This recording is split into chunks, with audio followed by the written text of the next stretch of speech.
యెహోవా యందు భయభక్తులు గలవాడు అంటే, భయభక్తులు అంటే దేవుని యందు భయభక్తులు అంటే అర్థం ఏంటి? ఒకటాము కలిసి కుటుంబం అంతా కలిసి ఏం చేయాలి? భోజనం చేయాలి. కలిసి ఏం చేయాలి? భోజనం చేయాలి. వింటున్నారా? కలిసి ఏం చేయాలి? భోజనం చేయాలి. కలిసి ఏం చేయాలంటే ఏం చేయాలి? భయభక్తులు అంటే ఏంటో కొందరు కలిసి ప్రార్థన చేయాలి. కుటుంబ ప్రార్థన. ఏ ప్రార్థన? కుటుంబ ప్రార్థన. నీకు ఏకాంతంగా ప్రార్థన చేసుకుంటే ఏకాంతంగా ప్రార్థన చేసుకో, లేదా గుళ్ళకి వచ్చి ప్రార్థన చేసుకో. అది కాదు, కుటుంబం అంతా కలిసి ఏం చేయాలి? ప్రార్థన చేయాలి. కుటుంబం అంతా కలిసి అమ్మ నాన్న పిల్లలు భార్య భర్త పిల్లలు అందరూ ఏం చేయాలి? ఖచ్చితంగా కుటుంబం అంతా కలిసి ప్రార్థన చేయాలి. ఎన్ని పనులు ఉన్నా కానీ అడదగిల్లో మా అమ్మ ఉన్నప్పుడు ఎన్ని పనులు ఉన్నా కానీ ఖచ్చితంగా భోజనానికి ముందు, భోజనం చేయక ముందే అందరూ స్నానం చేసి ఏం చేయాలి? ఖచ్చితంగా అందరు కూర్చోబెట్టేసి ఒక పాట పాడేవారు, ఒక వాక్యం చదువుకునేవారు. అంతే, ఒక వాక్యం, ఒక పాట, ఒక వాక్యం. ఆ తర్వాత అమ్మో లేకపోతే నాన్నో తమ్ముడు ఎవరు ఖచ్చితంగా ఏం చేసేవారు? ప్రార్థన చేసి. అపోస్తల కార్యములు 10వ అధ్యాయము 2వ వచనములు. అపోస్తల కార్యములు అతడు తన ఇంటి వారందరితో కూడా దేవుని యందు భయభక్తులు కలిగిన వాడై ఉండి ప్రజలకు బహుధర్మములు చేయుచుండి నమ్మకం. అంటే యెహోవా యందు ఎవరితోనట? ఎవరితో? తన ఇంటి వారందరితో భయభక్తులు అంటే అర్థం ఏంటి? వాళ్ళు ఏం చేస్తున్నారు అనుకున్నారు? ప్రార్థన చేస్తున్నారు. ఒక కొర్నేలి కుటుంబం, వాళ్ళు దేవుణ్ణి సరిగ్గా వాళ్ళకి తెలియదు. దేవుడు ఎవరో సరిగ్గా తెలియని కొర్నేలి తన కుటుంబంతో కలిసి కుటుంబ ప్రార్థన చేసుకుంటున్నాడు అని అంటే దేవుడు ఎవరు తెలుసు, వాక్యము తెలుసు, బాప్తిసం పొందుకున్నాం, సంఘంలో ఉన్న కుటుంబ ప్రార్థన మాత్రం చేస్తున్నామా? చేయటం లేదు. కుటుంబ ప్రార్థన చేయటం లేదు. కుటుంబంతో కలిసి సినిమాకి వెళ్తాం, కుటుంబంతో కలిసి ఏం చేస్తా ఉంటాం? ఫంక్షన్కి వెళ్తాం, కుటుంబం కలిసి ఏం చేస్తూ ఉంటాం? ఎవరైనా భోజనం చెప్పనుకోండి, కుటుంబంతో కలిసి ఏదో అంటారు కదా, పత్రికలో చివరి రాస్తారు కదా, సకుటుంబ సపరివారంగా మీరేం చేయాలి? ఇదిగో రాస్తారు మాకు. ఏంటిది? అందరు కుటుంబం అంతా రావాలి రాస్తారు. అందుకే నేను, మా ఆవిడ, మా పిల్లల్లో మేమందరం ఏం చేస్తాం? వెళ్ళిపోతాం. కుటుంబంతో కలిసి భోజనాలు చేస్తూ ఉంటాం, కుటుంబంతో కలిసి పెళ్లిళ్ళకి, ఫంక్షన్లకి, చావులకి, దినాలకి అన్నిటికి వెళ్ళిపోతూ ఉంటాం. కానీ కుటుంబంతో కలిసి ఏం చేయం చెప్పండి? ఏం చెయ్యం? ప్రార్థనకి వెళ్ళాం. ప్రార్థన కుటుంబంతో కలిసి ఏం చేసుకోము? ఆ కుటుంబంలో కూర్చొని ఏం చేసుకోము? ప్రార్థన చేసుకోము. కుటుంబంలోని ప్రార్థన లేకపోతే, కుటుంబంలో ప్రభు సన్నిధానం లేకపోతే, ఆ కుటుంబంలో దేవుని యొక్క వాక్యాలు లేకపోతే ఆ కుటుంబం ఎలా వర్ధిల్లుతుంది? ఇక్కడ వాక్య భాగం ఏం చెప్తుంది? యెహోవా యందు భయభక్తులు కలిగిన వాడు ఎలాగో ఆశీర్వాదం. ఇలాగ ఆశీర్వాదం పడాలంటే ఏం చేయాలి? నువ్వు కుటుంబంతో కలిసి భోజనం చేయాలి, కుటుంబంతో కలిసి ఏం చేయాలి? ప్రార్థన చేసుకోవాలమ్మా. నేను ప్రార్థన చేసుకుంటానమ్మా, నా ఏంటది, నా రూమ్లో నేను ప్రార్థన చేసుకుంటాను. నీకు కుదరదు, నువ్వు చేసుకో. నువ్వేం చేసుకోవచ్చు? ప్రార్థన చేసుకో. కుటుంబ ప్రార్థన చేయలేమా? కుటుంబ ప్రార్థన కుటుంబానికి ఆయువు లాంటిది. కుటుంబం క్షేమంగా ఉండాలన్నా, వ్యాధి రాకుండా, బాధ రాకుండా ఉండాలన్నా, కుటుంబం సభ్యులందరూ ఐక్యత కలిగి జీవించాలన్నా, కుటుంబంతో కలిసి ఏక మనసుతో ఉండాలన్నా, కుటుంబానికి దేవుని రక్షణ కావాలి అన్నా కానీ ఏం చేయాలి? కుటుంబ ప్రార్థన చేసుకోవాలి. ఈయన వెళ్ళిపోతాడు, ఎప్పుడో వస్తాడు. బిడ్డలామో చూడండి, ఈరోజు బిడ్డలు ఏమైపోతే చెప్పండి, కరెక్ట్గా 6 గంటలకు 7 గంటలకు ఇంట్లో ఉంటున్నారా? ఉంటున్నారు చెప్పండి. ఎన్ని గంటలకు వస్తూ ఉంటారు? ఏ 10 గంటలకు, ఏ 9 గంటలకు, 10 గంటలకు వస్తూ ఉంటారు. ఎప్పుడో వస్తూ ఉంటారు. ఆ టైం దాకా ఏం చేస్తూ ఉంటారు? రోడ్డు మీద షికార్లు. ఆ టైం దాకా ఏంటి చేస్తారు చెప్పండి? ఏం చేస్తారు చెప్పండి? ఇటువంటి ఫోన్లు ఇచ్చుకొని గేములు, అదేంటి ఫ్రీ ఫైర్ అని, ఆ ఫైర్ అని, ఏదో ఒకటి. 6 కాగానే 7 కాగానే అందరు కూర్చుని ఆ కుటుంబ ప్రార్థన చేసుకుని, వాక్యం చదువుకుని, కుటుంబ ప్రార్థన చేసుకుని భోజనం చేస్తే ఆ కుటుంబం ఎంత బాగుంటది. ఆ కుటుంబానికి దేవుడు రక్షణ కంచె వేస్తా ఉంటాడు. మన శిశరంగా ఉన్నాం అనుకోండి, సాతాను మనల్ని ఏం చేసి మిరింగేస్తాడు. ఆ అపవాది అన్నవాడు మనం మింగేస్తాడు. అలా మింగకుండా ఉండాలంటే ఏం చేయాలి? కుటుంబ ప్రార్థన చేసుకుంటూ ఉండాలి అందరూ కలిసి. అమ్మా యోబు గ్రంథం 1వ అధ్యాయం 5వ వచనంలో, యోబు గ్రంథం 1వ అధ్యాయము 5వ వచనంలో యోబు గారి సంగతి చూసారని ఎంత బాగుంటుందని చూడండి ఆ మాటలు. 5వ వచనం అమ్మా.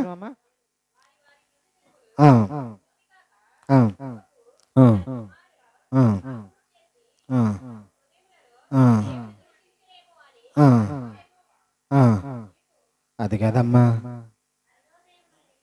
అరుణోదయమున లేచి వారిలో ఒక్కొక్కరి నిమిత్తము దహన బలి వచ్చెను. యోబు నిత్యము అలాగూ చేయుచుండెను. అరుణోదయమున, మార్నింగ్ ప్రేయర్, ఈవినింగ్ ప్రేయర్ కాదు ఇది. పొద్దున్నే లేవాలి, లేచి దహన బలి అర్పించాలంటే ఎంత కష్టంగా ఉంటుంది. మళ్ళీ ఎంతమంది అంట? ఒక్కొక్క నిమిత్తం 10 మంది, 10 బలులు తెగిపోవాలి, 10 ఏటలు అయిపోవాలి, తెగిపోవాలి. పెద్దోడు బలి, రెండోవాడు బలి, మూడోవాడు బలి, అమ్మాయి బలి, ఇంకొక అమ్మాయికి బలి, ఇలాగా 10 మంది పిల్లలు కదా. 10 మందికి ఏం చేద్దాం ఇలాగా? మరి 10 మంది రావాలిగా. ఆ లేకుండా బలి అయిపోతుందా? అవదు. అంటే ప్రతిరోజు వాళ్ళు లేవటం ఎప్పుడు? అరుణోదయమున. అంటే అంటే ఇంచుమించుగా 5, 6 ఆ మధ్య అవునా కదా. వాళ్ళని తీసుకుని వచ్చేయడం. రోజు ప్రార్థనలు ఏంటి డాడీ? యోబు డాడీ అంతేనా? రోజు ప్రార్థనలు ఏంటి? ఉదయకాలంలో మాకు ఈ తిప్పలేంటి అనా కదా. కళ్ళు ఇలాగ నలుపుకొని అనా కదా అలాగా వెళ్ళి ఫ్రెష్ అప్ అయిపోయి అన్నారా వాళ్ళు? ఏమన్నా అనలేదు వాళ్ళు. అంటే ప్రతిరోజు వాళ్ళు కుటుంబ ప్రార్థన ఎప్పుడు? ఉదయకాలమున. సాతానుడు వాళ్ళని టచ్ చేయటానికి ఏమైపోయాడు చెప్పండి? భయపడిపోయాడు. దేవుడు అవకాశం ఇస్తేనే గాని, దేవుడు పర్మిషన్ ఇస్తేనే గాని, దేవుడు ఇచ్చిన పో అంటేనే కానీ సాతానుడు వాళ్ళ మధ్యకి వెళ్ళటానికి అవకాశం లేదు. చూసారా? దేవుడు కంచి తీసేస్తే అప్పుడు ఎంటర్ అయ్యాడు అనే కదా. ఆ కింద మాట నాకు ఏం కనబడుతుంది? దేవుడు యోబు చుట్టూ ఉన్న ఆ కంచి, ఆ కుటుంబం చుట్టూ ఉన్న ఆ కంచి తీసేయడం వల్ల ఏమైపోయారంటే అపవాది అన్నాడు వారి ఇంట్లోకి ఎంటర్ అయ్యాడు. అసలు ఇవి ఏమీ లేనప్పుడు అసలు ఆ అపవాది అన్నవాడు ఆ కుటుంబాన్ని అంటుకోవటానికి, టచ్ చేయటానికి, ఆ కుటుంబంలో జ్వరపడటానికి అవకాశం ఉందా అని అంటే అవకాశము? దేవుడు ఏమంటున్నాడు తెలుసా? నువ్వు యోబు సంగతి ఆలోచన చేసావా? నీకు అంత దమ్ముందా అన్నాడు ఆయన. అంటే రోజు వాళ్ళు కుటుంబ ప్రార్థనలోనే ఎప్పుడు వేకువనే, తెల్లవారుజామునే, ఉదయకాలమునే. అంటే ఉదయకాలమున కుటుంబ ప్రార్థనలో వాళ్ళు ఉన్నారు గనుక అపవాది కావచ్చు, ఇది వాళ్ళు ఏమి కూడా చేయలేకపోయారు. అంత మాత్రమే కాదు కానీ ఆ కుటుంబం అంతా ఎంతో గొప్పగా ఉందా లేదా? వాళ్ళకున్న ఆస్తి కానీ, వాళ్ళకున్న సంపద కానీ, వాళ్ళకున్న పనివారి కానీ ఏమైపోయారు చెప్పండి? బాగా మంచిగా డెవలప్ అయిపోయారు, అభివృద్ధి ఆశీర్వాదం పడ్డారు వాళ్ళందరూ కూడా. ఎందుకు? ఇలాగూ భయభక్తులు కలిగి ఉన్నారు కనుక. అర్థం ఉందా లేదా? అంటే ప్రతిరోజు కుటుంబ ప్రార్థన ఏం చేయాలి? చేసుకోవాలి. మీకు ఆశీర్వాదం కావాలా? మీ కుటుంబం బాగుండాలా? సాతానుడు మీ కుటుంబాన్ని ఏం చేయకూడదు? టచ్ చేయకూడదుగా, ముట్టుకోకూడదుగా. నీ కొడుకుని తినకూడదు, వాడు మింగేయకూడదు, నీ కూతురిని మింగేయకూడదు, లేకపోతే మీకున్న వారందరూ మింగేయకూడదు, నీ భర్తను మింగేయకూడదు. ఏం చేయాలి నువ్వు అప్పుడు?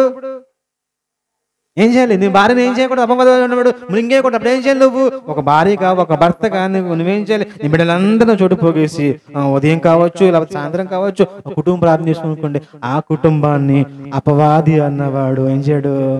ముట్టుకోలేడు. అది ఎన్నోసార్లు చదువుకున్నాం 128వ కీర్తనలోనే కదా. యెహోవా యందు భయభక్తులు కలిగిన వాడు ఎలాగో ఆశీర్వదింపబడతాడు. అంటే రోజు కుటుంబ ప్రార్థన. ఒక కొర్నేలి రోజు కుటుంబ ప్రార్థన చేసుకుంటున్నాడు, ఒక యోబు గారు రోజు కుటుంబ ప్రార్థన చేసుకుంటున్నాడు. చూడండి, ఈరోజు ఎన్నో క్రైస్తవ కుటుంబాలు అనే కదా కుటుంబ ప్రార్థనలు లేవు. చక్కగా కూర్చుని ఒక మంచి పాట పాడుకుని, ఒక వాక్య భాగాన్ని చదువుకొని, కుటుంబంలో ఉన్న విషయాల గురించి, సంఘంలో ఉన్న విషయాల గురించి, గ్రామం గురించి, మన దేశం గురించి ప్రార్థన చేయటం అంత గొప్ప సంగతి. అది బైబిల్లో ఉంది సమా. తిమోతి రాసిన పత్రికలో 2వ అధ్యాయం 1వ వచనంలో, మొదటి తిమోతి రాసిన మొదటి పత్రిక చూడండి. ఆయన అదేనమ్మా 2వ అధ్యాయం 1వ వచనంలో మనము సంపూర్ణ భక్తి మాన్యత కలిగి నెమ్మదిగా సుఖముగా బ్రతుకు నిమిత్తం మనం నెమ్మదిగా బతకాలా. అక్కడ చూడండి పాయింట్ చూడండి ఎంత బాగుందో. మనం నెమ్మదిగా బతకాలా, సుఖంగా బ్రతకాలా, ఆశీర్వాదంతో బతకాలా. అలా బ్రతకాలంటే అన్నిటికంటే ముఖ్యముగా మనుషులందరి కొరకు ఏం చేయాలి? అందరి కోసం ప్రార్థన చేస్తే నీకు సుఖం వస్తుందమ్మా. పేతురు గారు ఏం చేయాలి? నీ కోసం చేసుకుంటే పోతుంది, గాలికి పోతుంది. నువ్వేం చేయాలి? మనుషులందరి కొరకు ఏం చేయాలి? నువ్వు ప్రార్థన చేయాలి. నువ్వు సుఖంగా, నీకు సుఖం కావాలా, నీకు భక్తి పెరగాల, లేకపోతే ఇంకేంటి అక్కడ నెమ్మది, నీకు నెమ్మది కావాలా, అయితే ఏం చేయాలి? అన్నిటికంటే ముఖ్యముగా మనుషులందరి కొరకు, రాజుల కొరకు అంటే మన అధికారులు ఉంటారు, అధికారులు ఉన్నారు చూస్తారా, నాయకులు ఉన్నారు కదా, మన ముఖ్యమంత్రి అని ఎంపీలు ఉన్నారు కదా, వాళ్ళందరి కొరకును విజ్ఞాపనలను, ప్రార్థనలను, యాచనలను, కృతజ్ఞతాస్తుతులను చెల్లించాలి అని మిమ్మల్ని హెచ్చరిస్తున్నా. అర్థమైంది లేదు పాయింట్? అయ్యో కుటుంబంలో శాంతి లేదండి. ఎందుకు లేదు? మాకు సుఖం లేదు, మా ప్రాణానికి ఏం లేదు, సుఖం లేదు. ఎందుకు లేదు? కుటుంబ ప్రార్థన లేదు కనుక. మనుషుల కొరకు ప్రార్థన చేయటం లేదు, రాజుల కొరకు ప్రార్థన చేయటం లేదు, అధికారుల కొరకు ప్రార్థన చేయటం లేదు. ఇగో లోకంలో ఉంటున్న భయంకరమైన సంగతులు ఉన్నాయి కదా, వాటన్నిటి కోసం మనం ప్రార్థన చేయటం లేదు. అలాగ ప్రార్థన చేస్తానంట సుఖమట, అలాగ ప్రార్థన చేస్తానంట నెమ్మదట మనకే, చేసేవారికి. కుటుంబంగా కూర్చున్నప్పుడు ఏం చేయాలంటే వీళ్ళందరి కోసం ప్రార్థన చేయాలి, మన కుటుంబం కోసం ప్రార్థన చేయాలి, మన బంధువుల కోసం ప్రార్థన చేయాలి. అయ్యో నా భార్య బాగుంటలేదు, అయ్యో నా భర్త బాగుంటలేదు, అతను తాగేస్తున్నాడు, తిరిగేస్తున్నాడు, డబ్బులను పాటు చేస్తున్నాడు చెప్పేసి అనడం కాదు. ఏం చేయాలి? నువ్వు నీ కుటుంబంతో కూర్చుని ఒక రోజు కాదు, 2 రోజులు కాదు, రోజు ప్రార్థన చేస్తూ ఉండు. ఏదో ఒక రోజు నాకు ఖచ్చితంగా మారి తీరుతాడు, ఏదో ఒక రోజు ఖచ్చితంగా నాకు దేవుని వైపు తిరుగుతాడు ఖచ్చితంగా. ఎందుకంటే దేవుని మాట ఊరకనే పోదు. ఆకాశం గతించిపోయినా, భూమి గతించిపోయినా నా మాట ఏమైపోదంట, గతించిపోదని చెప్పి యేసుప్రభువు చెప్తారు. కనుకనే చాలా జాగ్రత్తగా ఉండాలి. కుటుంబ ప్రార్థనలు చేసుకోండి, కుటుంబ ప్రార్థనలు చేసుకోనండి. మంచి సినిమా రిలీజ్ అయ్యిందంట పోలవరం గంగాభవన్ థియేటర్లకి. గంగాభవనేనా ఆడుతుందా? అది ఆడుతుందా అమ్మా? ఆడుతుందా పేతురు గారు? ఆడతలేదా? గంగాభవనేనా షూర్ ఉంటుంది కదా, ఆడుతుందంట శాబ. కనుక ఏం చేద్దాం? అలాగే వెళ్ళిపోదాం. రాజమండ్రి వెళ్ళి సరదాగా అలాగే వెళ్ళిపోయి సినిమా చూసేద్దాం. కొత్త సినిమా రిలీజ్ అయిందంట. కలిసి మీటింగ్కి వెళ్ళిపోండి. పలానా చోట మీటింగ్ జరుగుతుంది, సత్య సువార్త సభలు జరుగుతున్నాయి, ఏం చేయాలి? ఆ మీటింగ్ వెళ్దాం. పలానా చోట కూడాలు జరుగుతుంది, వెళ్ళిపోదాం. పలానా చోట ఇదిగో దేవుని మాటలు చెబుతున్నారు, సెమినార్ జరుగుతుంది, వెళ్ళిపోదాం. ఎలాగా? ఫ్యామిలీ ప్యాక్ అంటే ఇది కాదు. ఫ్యామిలీ ప్యాక్ అంటే ఇదట. ఏమంటారు చెప్పండి? ఇదంట పట్ట అంట ఫ్యామిలీ ప్యాక్ అంట. ఫ్యామిలీ ప్యాక్ ఏం చేయాలి నువ్వు? అందరూ ఏం చేయాలి?